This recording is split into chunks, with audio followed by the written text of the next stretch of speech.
All right, so we're diving deep today. And well, you guys know how this works. You requested it. We found the sources. And today it's Jocelyn Wildenstein. Ah, Jocelyn Wildenstein. Yeah, we got to talk about her. And It's interesting. I think she's someone who a lot of people know of, but maybe don't actually know that much about, the basics of her story, but not much beyond that. exactly. And so TMZ actually, they dropped this article recently, Catwoman, and they put it in quotes, Jocelyn Wildenstein, to be cremated ashes sent to Kenya. Interesting title. I always felt like that Catwoman nickname. This one It's a gets little... very reductive. Yeah, and especially now kind of reading this article and seeing what her, final wishes were. Right, exactly. And she recently passed away at 84 from a pulmonary embolism in Paris. Wow. Yeah, and the article mentions her fiance, Lloyd Klein, finding her after waking up from a nap. Oh, wow. Like, that was a detail that really just, Yeah, that's kind of... stuck with me. It's, yeah. It sounds like she passed peacefully, which is, a blessing. But to wake up and the person that you love is gone. I know, it's heartbreaking. Yeah. So the article goes on to talk about her funeral arrangements, and they're saying it's going to be a small private ceremony in Paris, followed by cremation. Okay. But here's where it gets really interesting. Her ashes are being sent to her ranch in Kenya to be laid to rest. Oh, wow, that's interesting. I didn't realize that she had such a strong connection to Kenya. Right. I mean, is there more to that story? Well, it sounds like her parents are buried there. Okay. Her father's buried there traditionally, and then her mother's ashes were scattered there. Oh, wow. So it sounds like it was a place that held a lot of meaning for her. Yeah, I mean, it definitely makes you wonder what drew her to Kenya in the first place, right? Exactly. Was it kind of like a retreat from the New York social scene, or? Right. Was it a place where she could just be herself away from all the cameras and all the scrutiny? Exactly. Yeah, and I mean, Kenya's landscapes are just incredible, the natural beauty. You can really imagine someone finding peace and solace there. Yeah, and choosing to be laid to rest there with her family. It suggests, like a longing for connection and belonging. For sure. It's like a very human element to this whole story. Absolutely. And the article also includes a statement from Lloyd Klein. Okay. And he calls Jocelyn my love, my friend, and my soulmate for 21 years. That's powerful. It is, but their relationship was very public, and it was full of ups and downs and even legal battles. Oh, yeah. I mean, I vaguely remember that. Wasn't there some sort of... Yeah, so it makes you think, was this like a genuine love story despite all the challenges, or was there more beneath the surface? Right, exactly. I mean, that statement really makes you want to dig deeper into their story. Exactly. What was their bond really like? Right, beyond the headlines and the gossip. Exactly. And it really makes me think about Jocelyn's life in a new light. Yeah. She was often defined by her appearance. Catwoman kind of overshadowed everything else. But this choice to rest in Kenya, a place known for natural beauty, suggests maybe a different set of values. Yeah, for sure. I mean, it makes you wonder, did she find solace and connection in nature? Right. Which is interesting considering that she was so often associated with this more artificial world. Yeah. It's like she was rejecting that in a way. It's very interesting. Yeah, and it challenges us to look beyond the superficial and consider, the deeper aspects of her life, her choices, and what truly mattered to her. I wonder, for you, what aspect of Jocelyn's story stands out the most? That's a good question. Does it challenge your previous perception of her? Yeah, learning about her connection to Kenya and her desire to be laid to rest there with her family. It paints a much more complex and human picture than, the whole Catwoman narrative. Right. It makes you wonder what other aspects of her life we might be misinterpreting or overlooking entirely. Absolutely. I think that's a great point to leave our listeners with. Maybe there's more to Jocelyn's story than meets the eye. Definitely food for thought. For sure. Well, today's rabbit hole leads us straight to, well, I guess you could call her internet royalty. Oh, royalty. Who are we talking about? The overly attached girlfriend. Ah, classic. I mean, that meme is practically ancient in internet years. Right. But you guys sent in a couple articles about her overly attached girlfriend. Where is she now? And YouTube character overly attached girlfriend, remember her. Yeah, that one. So clearly people are still curious about her story, even all these years later. Definitely. And it makes you wonder, what is it about this specific meme that continues to capture people's attention, even as countless other memes have come and gone. Well, I think before we get into all that, let's start with the basics. For anyone who might not remember, the woman behind the overly attached girlfriend is actually named Lena Morris, and she was, get this, only 20 years old when the meme exploded back in 2012. Wow, only 20. I mean, talk about instant internet fame. That's got to be a lot to process at that age. I can't even imagine. And what's really wild is that it all started with a simple parody video she made for, of all things, a Justin Bieber contest. A Justin Bieber contest? Seriously? Yep. Her video, it's called JB Fan Video, and it currently has over 21 million views on YouTube. 21 million? That's insane. Okay, now I got to see this video. You have to. It's incredible how a parody video intended for a contest could turn into such a phenomenon. Remember the lyrics. Oh, how could I forget? If I was your girlfriend, I'd drive you up the wall. Question who you're with? Yeah, I'd always call and call. Yeah, classic. Right, it's just so perfectly captures that, overly attached vibe. It's brilliant. But what's really interesting to me is the timing. Like 2012, YouTube was still kind of in its Wild West phase. Viral content spread differently back then. Definitely. It wasn't as saturated as it is today. Right, so you have this Justin Bieber contest with millions of fans already watching. And then Lena comes in with this simple yet super effective concept. And of course, that unforgettable performance. It was like the perfect storm for internet virality. Yeah, her performance was key. It wasn't just the lyrics, it was that whole look. The articles we got both mentioned her facial expression, that kind of fixed smile, the intense stare. What do you think it was about those visuals that made them so meme-worthy? Oh, I think it's that perfect blend of unsettling and amusing. You got those wide eyes that just convey this manic energy, and then the smile, which feels so forced. And together, it creates this image that's both hilarious and also kind of creepy. Yeah, it definitely walks that line. Perfectly.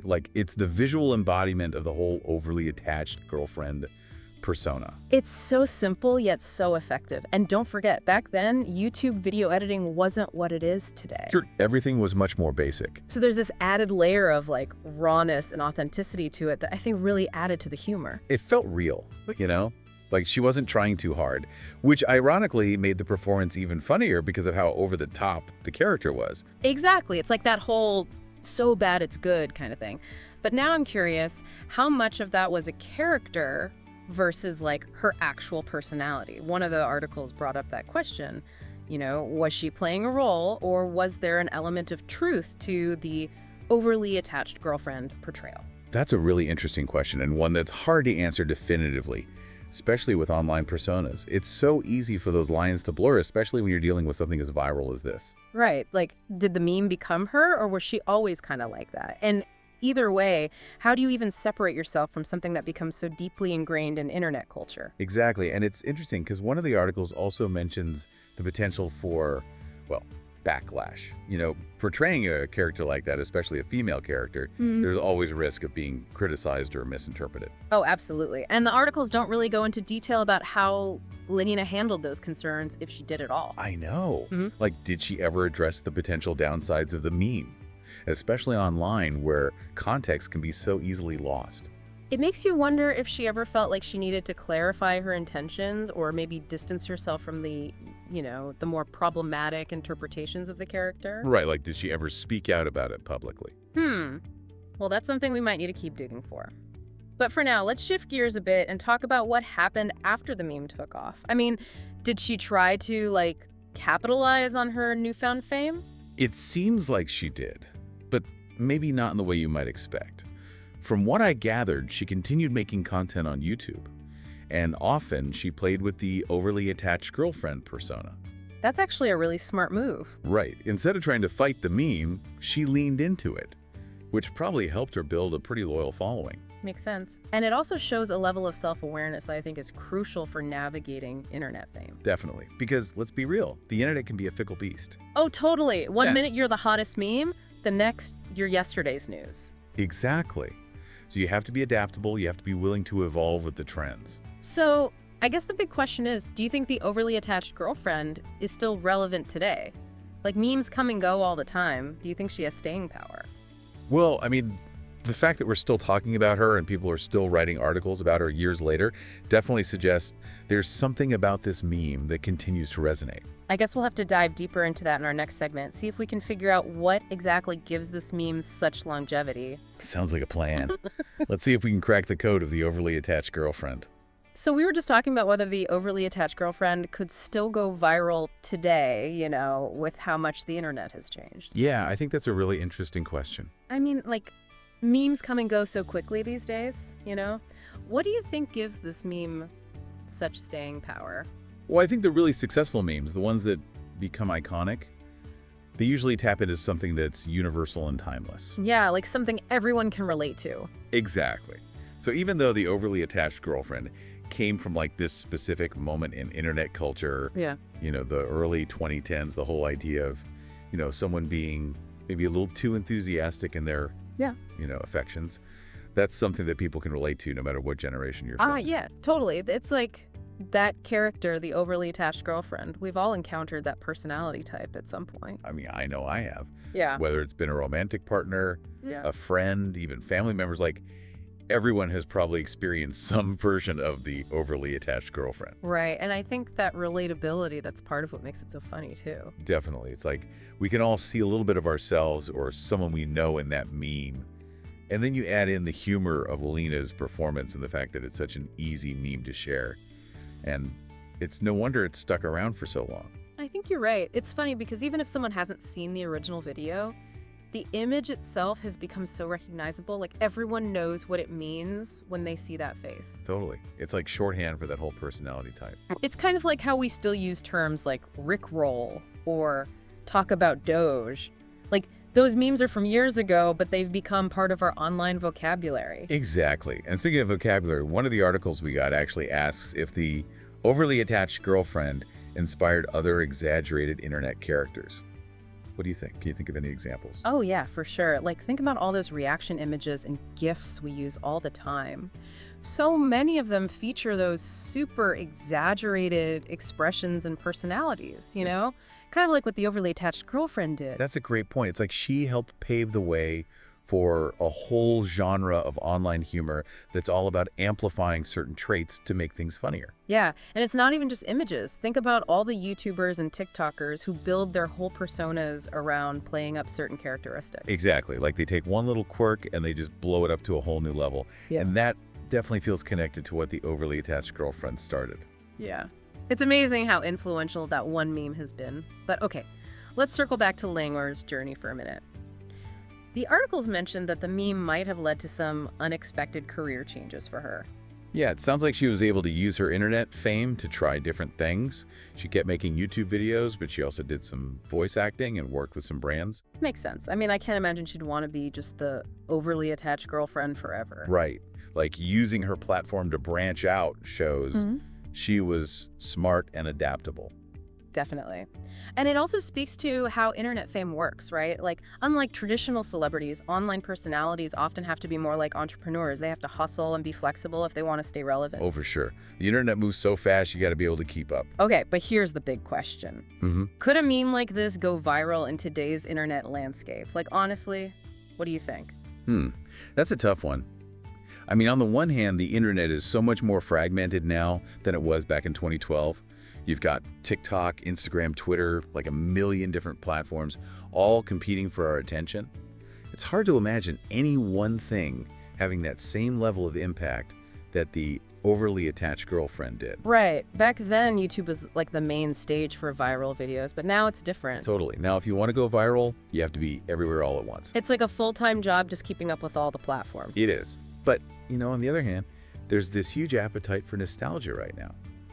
In this world of fleeting trends, people are really craving things that feel familiar, things that remind them of simpler times. So maybe a meme that evokes a sense of nostalgia, something that reminds people of the early days of the internet that could actually have a shot at going viral today. Yeah, maybe. It's all about hitting that sweet spot between novelty and familiarity. I guess it would take the right content, the right timing, and probably a healthy dose of luck.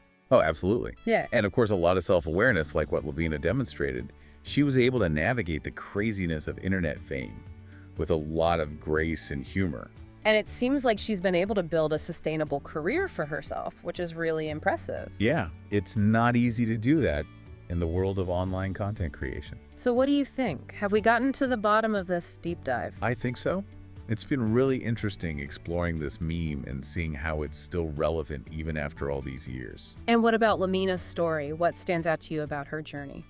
Honestly, I think it's really impressive how she was able to take something that could have been, fleeting internet fame and turn it into a long-term career. Right, like she didn't let the meme define her. She used it as a springboard to do other things. Exactly. And that takes a lot of talent and I think a lot of self-awareness too. Yeah, that's a good point. I mean, we didn't find any evidence of her addressing the potential downsides of the meme, but who knows, maybe she did behind the scenes, or maybe she just decided to focus on the positive. It's interesting to think about though, right? Like, how do you grapple with the unintended consequences of your content, especially when it blows up like that? It's a question a lot of creators have to deal with, I think. Definitely. It's like the internet can be this amazing platform for creativity and connection, but it also comes with a whole set of challenges and responsibilities. Well said.